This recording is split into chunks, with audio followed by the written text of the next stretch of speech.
Hello दोस्तों, मेरे YouTube channel में आप सभी का स्वागत है। मैं एक देवी गीत गाने जा रही हूँ। वीडियो पसंद आए तो लाइक, सब्सक्राइब और कमेंट करना।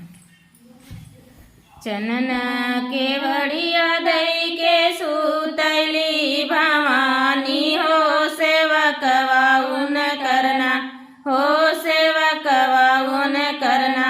माई के करई सुमिरनमा, हो सेवकवा उन करना। माई के करई सुमिरनमा, हो सेवकवा उन करना।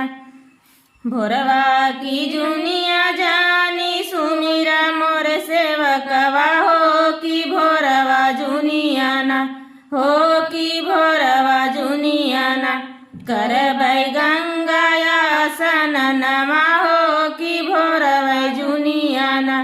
करबै गंगाया सननमा, हो कि भोरवा जुनिया ना। चनन के बढ़िया दई के सूत शीतल मैया, हो सेवकवा उन करना, हो सेवकवा उन करना। माई के करई सुमिरनमा, हो सेवकवा उन करना। माई के करई सुमिरनमा, हो सेवकवा उन करना। दोपहर की जुनिया माती सुमिरा मोर सेवकवा, हो दोपहर की जुनिया ना, हो दोपहर की जुनिया ना। करबै दलिया से दहेड़िया, हो दोपहर की जुनिया ना। करबै दलिया से दहेड़िया, हो दोपहर की जुनिया ना।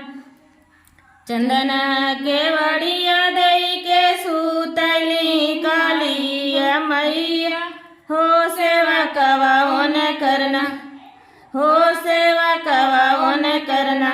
माई के करई सुमिरनमा, हो सेवकवा उन करना। माई के करई सुमिरनमा, हो सेवकवा उन करना।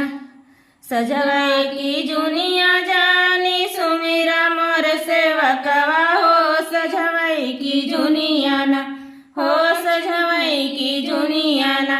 रहबै पूजवा से पठवा, हो सजवै की जुनिया ना। रहबै पूजवा से पठवा, हो सजवै की जुनिया ना। चंदन के बढ़िया दई के सुतली भवानी, हो कि सेवकवा उन करना। माई के करई सुमिरनमा, हो सेवकवा उन करना। माई के करई सुमिरनमा, हो सेवकवा उन करना।